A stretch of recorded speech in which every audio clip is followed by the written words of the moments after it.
Azerbaijan GP. Lewis Hamilton reveals back pain caused by bouncing Mercedes left him praying for race to end. Lewis Hamilton finished fourth in Baku, but his car provided him with a painful ride. Mercedes boss Toto Wolff apologized to seven-time world champion in. Said the team would sort themselves out. George Russell was third as Mercedes benefited from Ferrari's reliability woes. Lewis Hamilton has revealed the pain caused by the bouncing of his Mercedes left him praying for the end of the Azerbaijan Grand Prix on Sunday. After Hamilton had experienced severe discomfort during practice and qualifying on Friday and Saturday, the Mercedes driver had warned he was concerned about making it through the race. Sponsored link. 3 years on, walls start closing in on Thai leader Prayuth.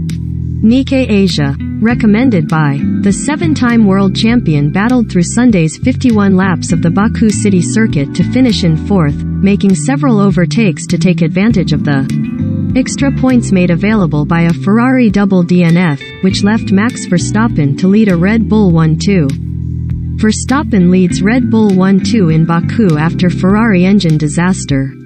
Azerbaijan GP. Race results. Leclerc. Ferrari engine failure hurts. Binotto urges patience.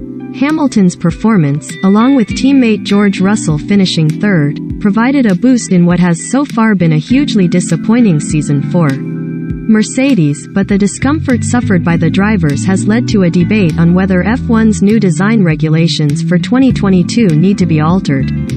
Hamilton, who struggled to get out of his car at the end of the race, said he was only able to see the checkered flag thanks to adrenaline. "That's the only thing," Hamilton said. "Biting down on my teeth through pain and just adrenaline. I can't express the pain that you experience, particularly on the straight here.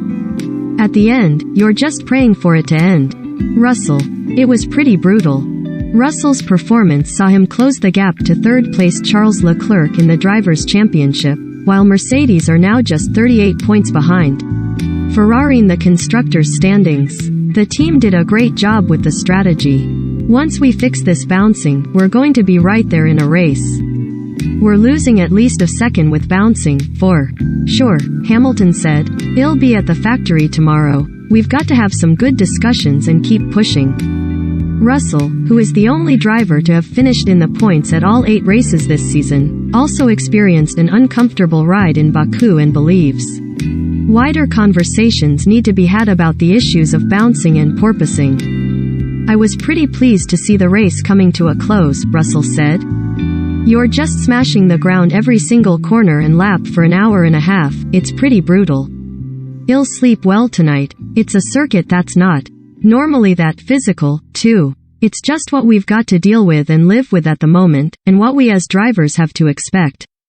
There's not going to be any short-term changes, but there are conversations ongoing about the long-term future of these regulations.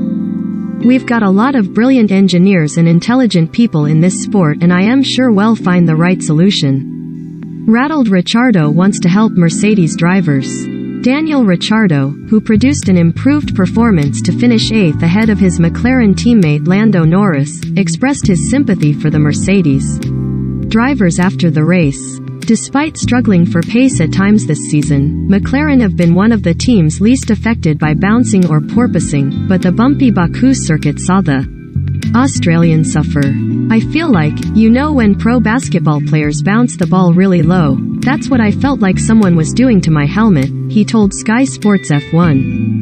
"It got worse and worse, and I sympathize with everyone that's had it now. It's bad. I genuinely feel rattled. I am definitely going to help out when people talk about it. I know George has been vocal about it, that it's not sustainable. It's not good for our general health and well-being. It's not normal, the high-frequency load that we get. I am shaken, probably because it's the first time I've truly felt what some others feel. It definitely felt bad." With the Canadian Grand Prix quickly following next weekend, with practice sessions starting on Friday, the issue could be on the agenda once more in Montreal. After that, there is a slightly longer gap before Formula One arrives in Great Britain, and Silverstone hosts the British Grand Prix from July 1 to 3.